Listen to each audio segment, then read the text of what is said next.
Welcome to the Peaceful Entrepreneur Podcast, where together we're learning how to have peace in the process of everyday business ownership by improving one step at a time how we think and what we do. I'm your host, Amy Stout. So you've decided it's time to hire your first team member. First of all, congratulations. So exciting and such a giant step to take in business. But let's face it, deciding to do that and actually doing that are two different things. And I know that it can be super intimidating to figure out how the heck to hire someone, to vet someone, to figure out what role they should even have. I mean, there's just so much that goes into it. And so thankfully, I have an incredible friend named SHARON who started building her business 3 years ago and has now built a team of 6 people who alongside her help her run her successful business. And even cooler is she lives not only in a different country, but on a different continent than the rest of her team, and everything runs seamlessly. Like, how cool is that? And what a testament to the strength and the culture of the team that she's built. So SHARON is here today to give us her wisdom on how to go about even starting to think about hiring your first team member and every step that it would take from there to where she is now. So let's jump into the episode. Well, thank you so much for joining me on the podcast today, SHARON. I'm so excited to have you and to have this conversation. Me too. Thank you so much for having me, and excited to dig deep into everything that we want to talk about. Yes, I am. I read your formal intro already, but in our intro to the podcast, but I'd love to just hear from you. Just tell people who you are, where you're coming from, what your business is all about, what you've built, so that we can kind of have some background for the perspective that you're coming from. For sure. I'm a citizen of the world. That's how I like to start. I love that.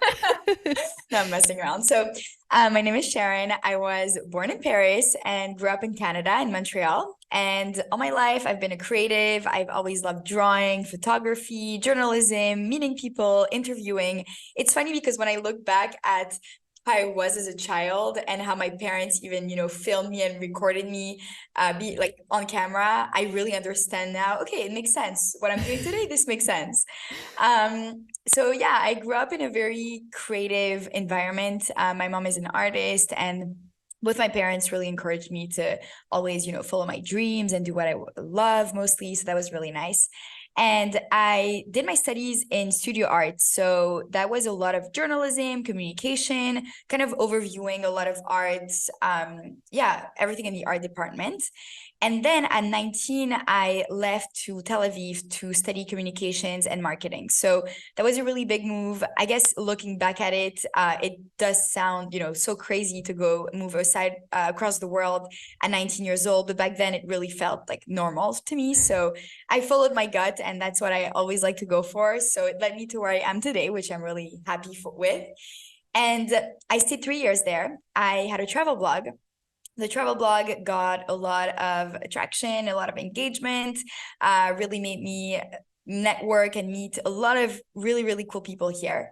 And then after 3 years, I did a master's in fashion in New York. So I went back to other side of the world again. And I ended up finishing the master's in Paris. So I went back to where I was born. And in Paris, I mean, it was so lovely to be back a bit with my family also, and just to live in Paris as a young adult. It was really interesting. And COVID hit. So as all of you know, we were stuck at home and all that. So I went back to Montreal and I launched my business. So I launched BMG in May 2020. It was peak COVID. There's some cool stories that I'm going to share also later about how I started and just the fun little stories around it. And it's been 3 years now. We are a team of 6 women, incredible, incredible women. And we have clients all around the world. So that's also very exciting because I've traveled a lot. So I love discovering new places and traveling around still. And now we get to work with people from different cultures and backgrounds, which is really, really nice. And right now, as of now, I am back in Tel Aviv because I've always wanted to come back here. So I finally relocated in September and I've been here. I mean, it's going to be a year soon. It's pretty crazy. it's a lot of work, but I'm so happy. And yeah, work life, personal life, I'm where I'm supposed to be. That was a big intro, I but love I that. hope That it's was not such overwhelming. a good intro. I just love your story. Like we Thank could you. probably sit and I could ask you questions for an hour about each thing that you just hit on. So that is just so cool, and I'm sure that you have just gained so much knowledge and wisdom in, your at your young age because you have had so many experiences, and you just went for it. That's something that I gave advice on a earlier podcast episode in this season. Like, just go for it. Like, don't hold yourself back. Like, get the idea, think through it, but like at some point you just got to do it. You just got to take the jump, and you are a great example of doing that. So Thank you. I love to hear that. So okay, so your business, I love your social media, all your girls, your team. Like, you guys seem so like you have a great company culture, and I would love to hear about how you've built that. But let's kind of start with how the business came about, whatever you want to share from that, and how you decided to go the route of hiring more people onto your team rather than just staying by yourself and like hiking up your prices or scaling in a different way. Like, why did you decide to scale by creating a team? Yeah, totally. So everything comes back to what you just said. It's going for it and actually doing it when you feel it. And that's how I felt since the very beginning. I do not like to work alone. I love working in team. I've always been like this. I'm also very structured and I'm a very organized person. And I like to manage. I channel a lot of my energy into managing, and I'm a bit of a control freak. So I'd rather do this with work than do this with my personal life sometimes. So it's actually, it ends up being a nice balance of it all. But the way that I started working with someone with VMG, it was a total coincidence. Even though I knew that eventually I would work with girls by my side and with a team of women by my side. I had an internship that was prepared for me, and I was enrolled in to start in July 2020. So I started my business in May, and then I had the internship in July. And the internship was in Paris, and I was in Montreal at the time because of COVID, but I was traveling back to Paris. And I had said yes. So when I say yes to something and I commit, I really hate going backwards and saying no. So I didn't know what to do because I already had 3 clients and I didn't want to leave those behind. And with the time difference, it would have been impossible for me to do Paris internship all day and then come back at night and work at night for the Canadian clients. So Right. I posted on Instagram that I was looking for help, but at the time, the way I did it was not like how I'm doing it now, for example. It wasn't a real hiring job offer. It was me posting a picture of myself with a cute little dress because I love to post fashion pictures also. And in that caption, I wrote that I was looking for someone. So Uh-huh. I love to tell this story, and I think it's just such a cute little story. But the first person who ever worked with me, and without her, BMG wouldn't be where it is today. So I love to mention it. Her name is Jasmine. We worked together for a year in Paris. And she's actually from Montreal, but the way we connected was through this Instagram post. And same thing here. When I first got on the phone with her, it was the most informal job interviews that you could possibly imagine because I didn't know what it was like. Right. So Yeah. I asked her a couple of questions, everything flowed. She tells me she's moving to Paris. I asked her, "Oh, where are you moving to in Paris? Because Paris is pretty big." And she tells me my street name. So we were neighbors. So I What? told her before hanging up with her, I said, "Can you start this Friday?" And she was like, "Yes, I can." So we started at the end of the week together, and it was the start of a really, really cool partnership. And I feel like for the rest, it was kind of like a snowball effect. So as we got more clients, I realized that we needed help in this sector and this sector and this sector. So I was hiring like this. And again, I'm a doer, I'm not a thinker. So I will really do and then look at it and analyze it. So it's not always good, but it for me it works out fine. And so that's how I've been doing it. I kind of see where we're going, and whenever I feel like we need to hire, then I'm gonna plan it out and do it like this. And then also think, of course, of, new clients coming in and all that. Like right now we are at a stage where hiring wise and new client wise, we need to take a pause, and the next growth expansion will be in probably September, October. So it's way more structured today than what it was 3 years ago. Wow. I feel like I need to get on a separate call with you and ask your advice because, one, this happened when we got on our first phone call together. Our brains are the same. Like, everything that you're saying about like when I commit to something, I do it. And like I do it first and I think about it later, like same way. Same way. And I'm Yeah, trying to get better about thinking first. I'm like practicing that, but I think still at my core, I'll always just be a do it first. But I think that's a big indicator of why that we're seeing success in our business too, because we don't hold ourselves back. We just do it. I agree.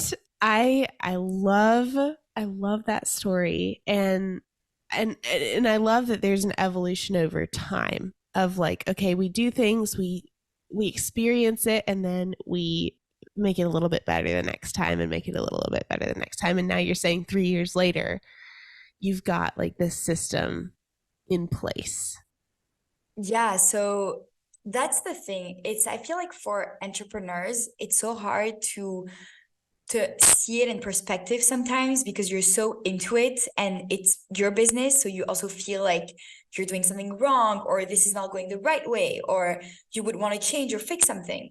But when you look back at it after months and after years of, consistency and not stopping, then you can really, pat yourself on the shoulder and be like, okay, wow, this is what I created and this is what I built, and you see the growth. So Yeah. all this now, I'm proud to say it's because I never stopped once, and I haven't taken this. I'm not proud to say because it's embarrassing. I need to take a day off or a week off, but I haven't stopped. Like I've been every morning at 8, I start to work. And if I need to finish at midnight, I will. And it's been 3 years that it's like that. So all the hard work, it's coming back. Like I see the results of it for Yeah. sure. And it's so nice to see. And at the same time, yeah, it's kind of nice to take a step back and detach yourself from the business and look at everything you did. Even if it's just a month that you started your business, you started. That's already the Yeah. biggest start, I Yeah. guess. Exactly. Absolutely. Yeah. That is definitely a huge way to like find more peace in your business is take some time to step back and think about it and distance yourself. So that is super, super important. Um, Back to hiring your team, because you had that first person and she, I'm sure, brought you a ton of peace because you were like, okay, I can't do this by myself. Now I have someone that I can trust. Now I can do this. So tell me about how you felt once you like had her and you knew it was going to be a good partnership and you had someone on your side. Like what did that feel like? Yeah.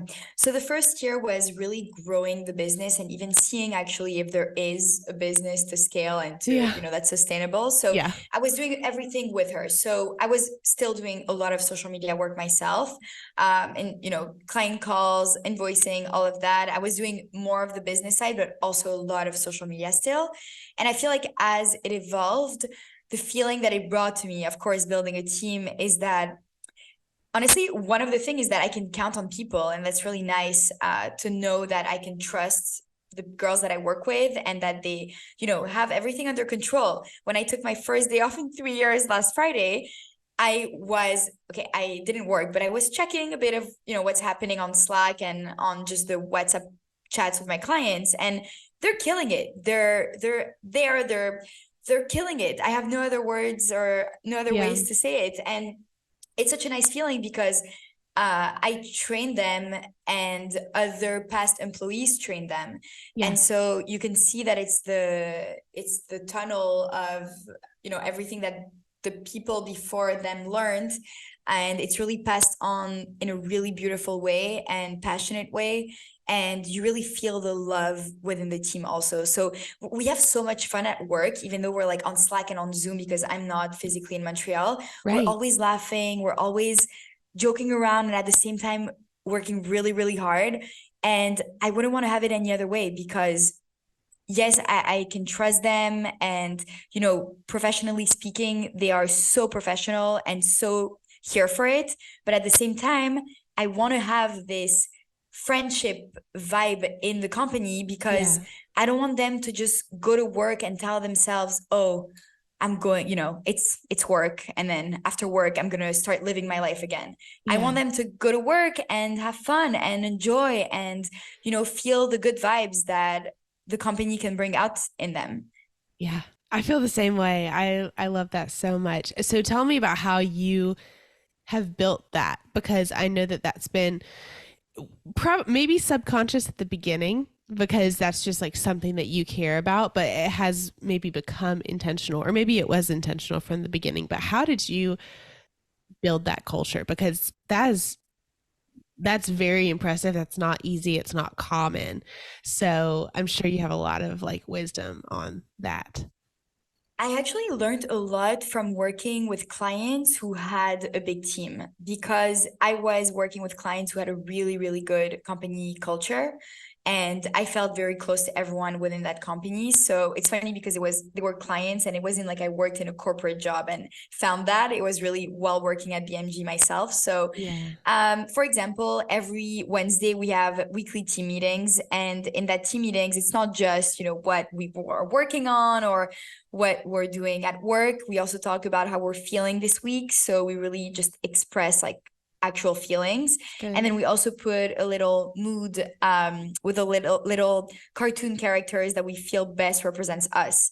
So So cute. I feel like the playfulness is really here, and that's what I always want to integrate in the company. Yeah. Again, in the same area of like playfulness, on Slack we have a channel called Random, and in that random channel we send each other the funniest things that are happening throughout the day. It's not just memes that we find on Pinterest.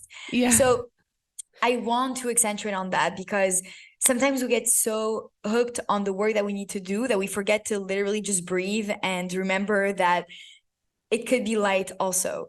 Yeah. And so I feel like that's also who I am as a person. I'm like this with my friends. I'm like this when I speak on social, on my stories, when I meet new people. I'm very outgoing, and I really always want to make sure that everyone feels safe and comfortable, and yeah, I guess safe and comfortable are like the words. So I naturally included that with my team members also. Yeah.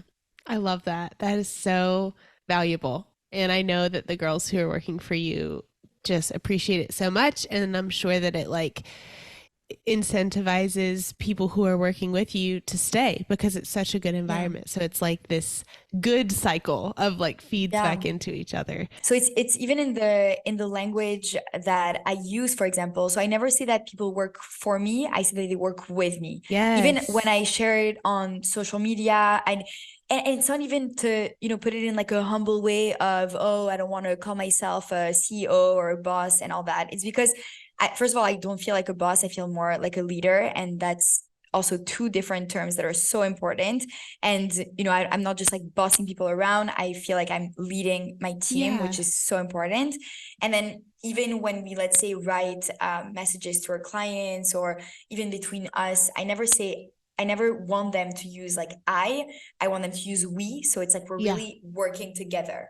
And you can tell, you can feel the difference actually. Mm, You feel like it's like us and the clients, and it's not yeah. just one person from the company and the client. Yeah. That's so good. That is such good advice. How did you decide? So you hired your first person, just like help, I need help in general. But after you started, like you mentioned, okay, I need help in this area. Like, how did you determine where you needed help? Because my contractors are specialized in their services, but you have kind of built something different, that you have hired people for a role within your business. So how did you go about figuring that out?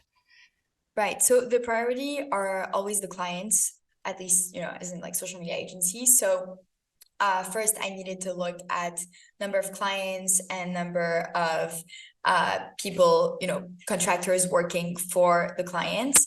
But I was looking for social media managers to kind of oversee everything client wise. And then I guess the only role that is very different and that is mostly for BMG and not for the clients is Alana, who's our growth manager. So I really wanted to have someone that works on finding press opportunities for us. Like, this is how we got on this podcast in the first place. So very grateful for that. Thank you, Alana, if you're listening. Yes. And, she's thinking of lives, of the blog on our website. Now we launched also a podcast. So we're working on the podcast. And I guess this was a hire that was different because I had the privilege to and the opportunity financially to have someone covering BMG's PR. And that's not, I don't need it. It's really a plus. Yeah. Because I could totally put this budget in client work and have someone that would work with clients even more. But I think it's important. And I wanted to have it this way also to grow ourselves. And we've been working together for 1.5 years and it's going so well. And I guess I don't really sit down and ask myself, who do I need? But it's as time goes by, I can see what are the specific needs that would be required. As time goes by. Like right now, our next hire would for sure be a project manager. Because right now we are all dealing with all the project deadlines and asking clients to review and make sure that it's confirmed and all that. So but this only happened because we have now a certain amount of clients and a certain amount of posts for each client. It wasn't that much of a need before when we needed to confirm, X amount of posts compared to now. Right. So I think it's as things unfold, you can really see it for yourself. What helps though is going on Google and Googling the job descriptions, because you really want to make sure that it is exactly what you're looking for before you post or publish anything. That's good. I really like that distinction because I think I just made our first hire like just for us, which is a bookkeeper. And because I've been doing like our basic finances for the last 3 years, but we just switched to become a S corporation.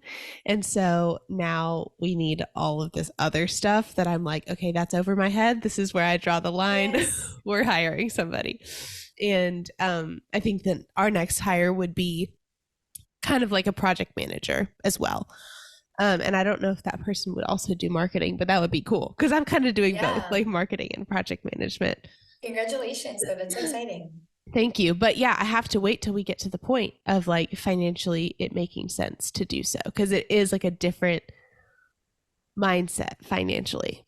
Because when you're hiring someone to do client work, it's like, okay, this makes sense. I get this much from the client. I pay this much to the contractor. But it's kind of a different mindset when you're hiring for the business itself.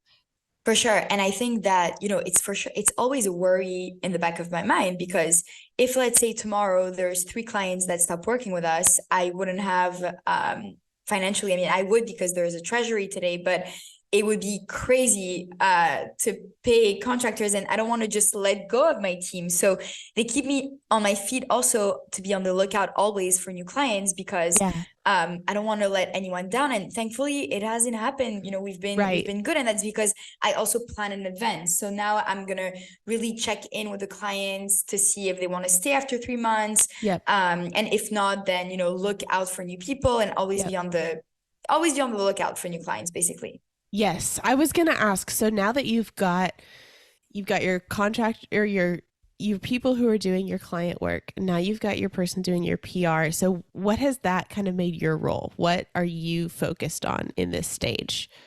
So if you would have told me 5 years ago that I would have launched a social media agency, but that today I'm doing everything but social media content, I would have laughed and said, what are you talking about? I always want to create stories. What? So I am doing all the business sides of things now, which is really funny because my brother was in business management at McGill. And when he saw the sheets that I was working on in Montreal, he said, Sharon, this is exactly what I'm doing and what I'm learning in school. And I never learned this. I was doing, all those sheets as of like, it just felt natural, and it was an instinct. Sorry, you might need to cut that off, but it was just natural for me to do it this way.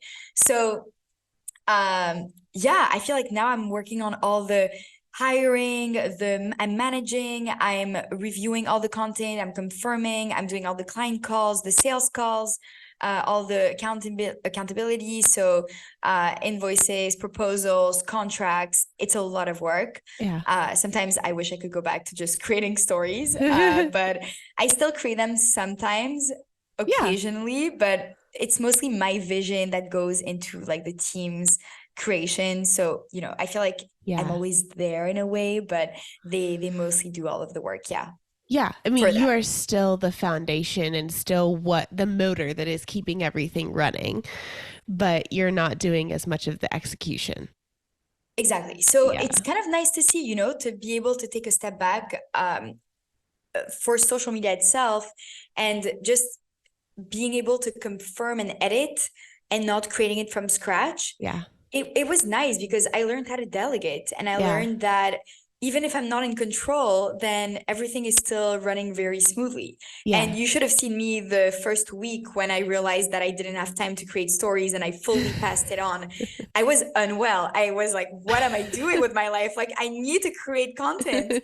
And then slowly but surely, it just was normal for me not to do it. So I'm Yeah. very proud of myself for letting it go in a very nice way. Yeah, that is something to be proud of because you have to be able to delegate and let go if you're going to grow. And that's just like Exactly. part of it. And like as you grow too, it's like the stuff that you have to deal with gets bigger. Like the more people you have on the team, the more could go wrong of like someone gets sick or someone has to quit or so, like there's just more for you to deal with. So Yeah. your time just gets filled right back up, but in a different way. Yeah, and even so hiring, when I was Hiring. hiring, it took every hour of the day that I had for a whole 2 weeks. I couldn't do meetings. I couldn't do anything. I was focused on hiring, and it's so much work. So I Yeah. mean, if anyone is looking to hire, DM me. I have some advice for you. I love it. This is, yeah, we're also in the same place that I'm like doing all of those same things as well. And so I love that we're just running right beside each other. Yeah, aligned. I love this. That's awesome. Well, and I know that you kind of said like you didn't really think you would ever stop doing the content creation, but you kind of feel like you're where you're supposed to be now. And I feel the same way that I'm like, no, I love to manage people. This is my spot. This is where I feel like I'm supposed to be. I'd much rather just delegate, kindly delegate, not bossing people around, but just I love how you just said leading, just Yeah. being the one to kind of make sure everything's running how it needs to be, which that's so special. Yeah. So tell me about, let's switch, let's take a hard left here because I know that something that you're also really passionate about is like faith and business. And that is something that I am also very passionate about. And being the leader of a business, that also really affects, like if your faith is a big part of who you are, then it's obviously going to be part of your business as well. So tell me about what that has looked like for you and why that is so important to you. Yeah, and I'm so happy we're speaking about this. It's the first time I'm speaking about it on a podcast also. And kind of publicly too, because it's things that I mostly keep to myself. So I'm really, really happy to touch base about that. So I am Jewish and I didn't grow up so religious, but I was and I have always been very spiritual. So totally believe in God. I've prayed and talked to God many times also. And I feel like as the years went by, I kind of just let myself flow and let it in God's hands. So maybe it's a bit hard for people who are not, believers to understand, but basically that there is a higher power out there that is taking care of what your life is supposed to look like.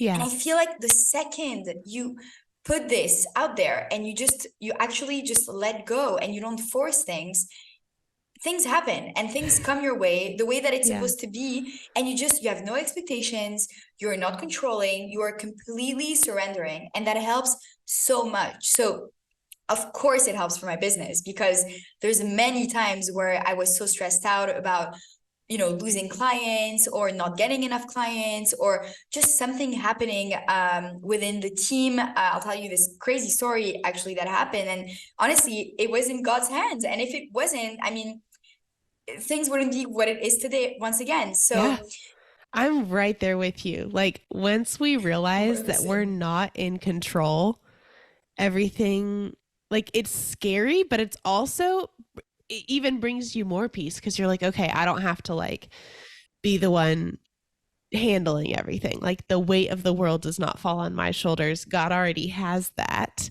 And he's going to be way better at it than I am, anyways. Yeah. So it's going to be way better to trust him with it. And I'm right there with you. And I have to practice every day, like, because I'll get worried. Like, contractor gets sick during like a really like near a heavy deadline, or our biggest client broke up with us with no notice. Broke up. I said broke up. Our biggest client dropped us with no notice, and It like, is it is breakup. yeah, it is. And it like at that time they were our biggest client, and so it's easy to like get into this spiral in your head of worry, right? But I have to practice, and the more I practice, the quicker I get at like reframing it and being like, God already knew this was going to happen. He has a plan for this, and I just need to trust him and trust that it's going to work out and it's going to be okay, and he's going to lead me to do what I need to do in this situation. Yeah, that's exactly it. And I feel like even on a personal level, coming back right now to Tel Aviv, so I always felt in my heart that I needed to be here. And it took 5 years because I left everywhere. And I had no moment where it felt right to come here. So it only happened last summer when I came for my cousin's wedding. And that's when I told myself, okay, you need to take the leap of faith and do it and go for it. So I bought a one-way ticket and I found a 1 month sublet, which ended up, just continuing. And now I have this apartment and it's mine. So I feel like if you just trust yourself on what you're thinking, because it's one thing to also trust the universe, but then if you don't trust yourself with what the universe is giving you and is telling you when you should take that leap of faith, then you're not actually taking action upon it, which Right. is, it's kind of like, putting it on the side and not dealing with it. Right. So I feel like, yeah, trusting yourself is a big thing, believing in yourself also. Yeah. I feel like right now I'm doing what I love, and if I needed to stop tomorrow, I mean, I would be really sad and I wouldn't want to. At the same time, if ever, I don't know, if in 5 years it doesn't feel right anymore, then I will stop it. Like Yeah. God has a plan for me and Yeah. all good, you know? Yes. I think about that too. I'm like, what if all my clients just left me overnight and I like had to stop my business? Like, that's so scary, but I'm like, I'd figure something out. Like, Yeah, it would be 100%. okay. A hundred So, percent. We can yeah, start something about, I don't know, just being an organized business owners. We can start something here. we'll be fine. We'll be fine.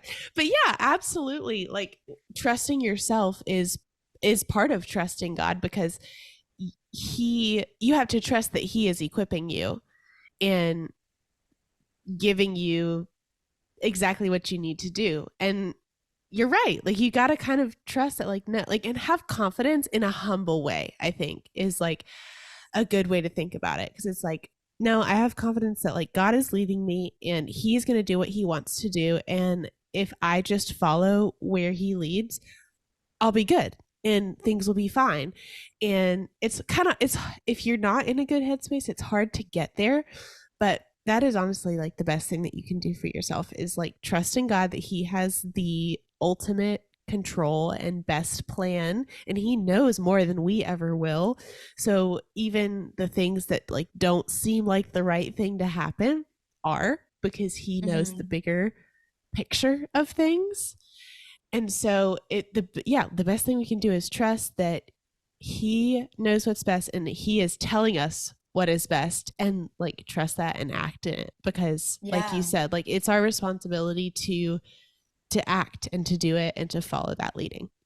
Yeah. And I mean, even thinking of the day to day, we are so intensively working because, of course, it's social media and marketing.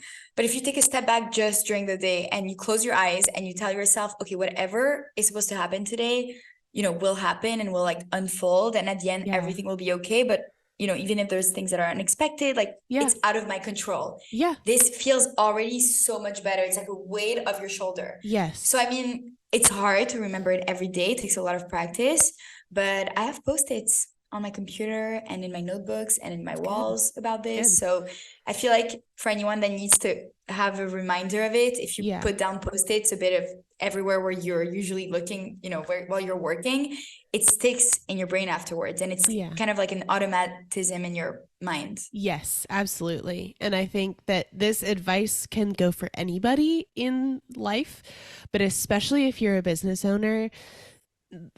I say this comes up a lot, but I say like your mind and your mental space and where you are personally at has such a big impact on your business. So if you were to focus on one thing, it's this, like focus on getting in the right headspace and reminding yourself of the right things on a regular basis, because that's going to directly determine how well you lead your business. So much. I totally agree with you.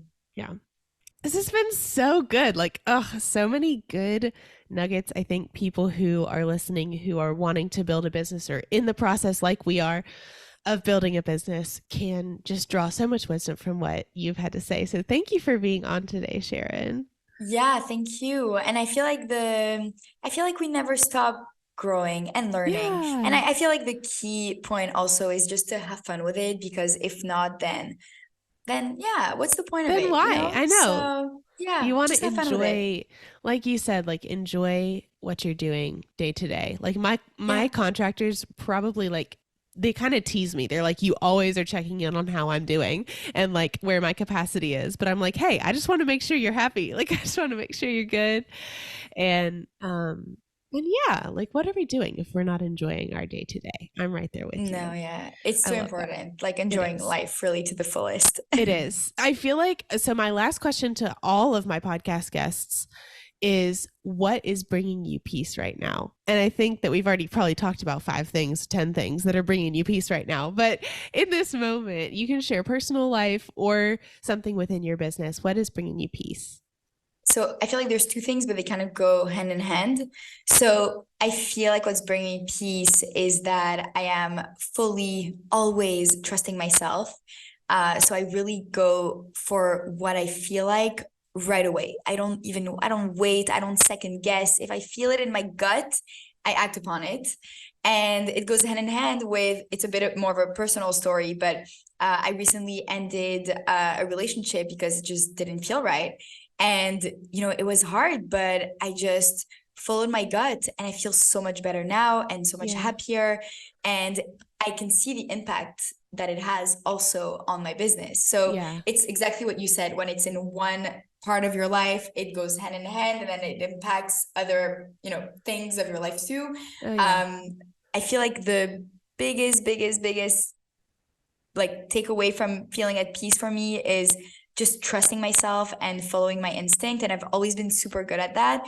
I have a lot of friends actually who are always messaging me when things like this happen. And they're like, you're so good at just acting upon what you're thinking and feelings. You really inspire me. And it's such a nice compliment. And at the same time, I don't know if it's too impulsive of me, but it's been working for me this way. I know, it's like, great. It's worked so far. Yeah, I will keep it this way. Yeah. I'm right there with you. I totally get that. And I'd be really interested to like poll a bunch of business owners and see like how many of them operate off of like their gut. Because I feel like I'm with you. Like, yes, I think about it in my head, but I'm more gonna listen to my gut than anything else. Well, I wonder if there's business owners that actually go without their guts. Yeah, there have to be. There has to be, I agree, for sure. But how? I know.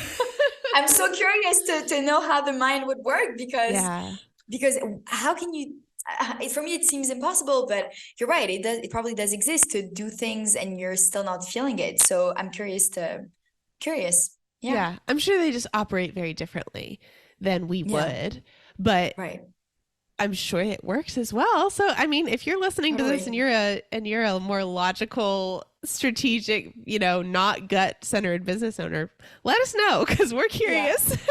Less emotional. That would help, actually. Please give advice. Oh my gosh. But I mean, I think everything has its pros and cons. So Totally. yes. Well, thank you. This has been such a wonderful conversation, and I cannot wait to hear what people pull out of it. I know everyone will have a different little thing that meant the most to them, but thank you all for listening today. Don't forget to leave us a review on Apple Podcasts and on Spotify, and subscribe to our YouTube because we are now on YouTube. And if you didn't know that and you've been listening this whole time, you can go pop over and watch us if you want. But Sharon, thank you again, and I will talk to you soon. Thank you so much, Amy. All right. Bye, everyone. Thank you so much for joining us for today's episode. Don't forget to connect with us on YouTube, Instagram, and Facebook, and we would love it if you would leave a review wherever you're listening. We'll see you next week for more tips for how to become a peaceful entrepreneur.